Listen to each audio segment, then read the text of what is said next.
అమ్మా టికెట్ చెప్పండి. ఇదిగోండి. ఏం వెంకటేశ్వర్లు, ఈసారైనా కొనడానికి డబ్బులున్నాయా? ఎప్పట్లా కాదు, ఈసారి అన్నదాత సుఖీభావ్తో వచ్చాను. పెట్టుబడికి ఏ డోకా లేదు. ఎగ్జామ్ ఎలా రాసావురా? బాగా రాశానురా. ఎప్పటి నుంచి ఎదురు చూస్తున్నాను కదా, కరెక్ట్ టైంకి నోటిఫికేషన్ పడింది. ఈసారి జాబ్ కన్ఫర్మ్ రా. అమ్మా గ్యాస్. పోయినసారి సిలిండర్ డబ్బులు పడ్డాయమ్మా? పడ్డాయండి. అలా ఒక్కదానివే చేసుకోపోతే నన్ను పిలవచ్చు కదే. అమ్మా, రోజు స్కూల్కి నడవలేకపోతున్నానమ్మా. అయితే ఏంటి?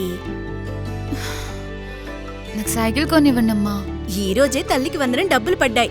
రేపు ఆదివారం మీ నాన్నతో వెళ్ళి సైకిల్ కొనుక్కో.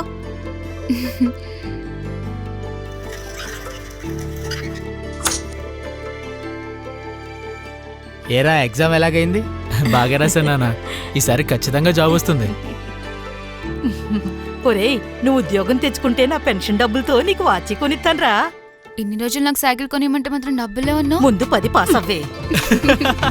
సంక్షేమాన్ని ప్రతి గడపకు చేరుస్తూ, అభివృద్ధిని ప్రతి కుటుంబానికి అందిస్తూ, ఇచ్చిన ప్రతి హామీని నిలబెట్టుకుంటూ ముందుకు సాగుతోంది కూటమి ప్రభుత్వం. ఇదే ప్రజల 2 ఏళ్ల నమ్మకం, అభివృద్ధి, సంక్షేమం.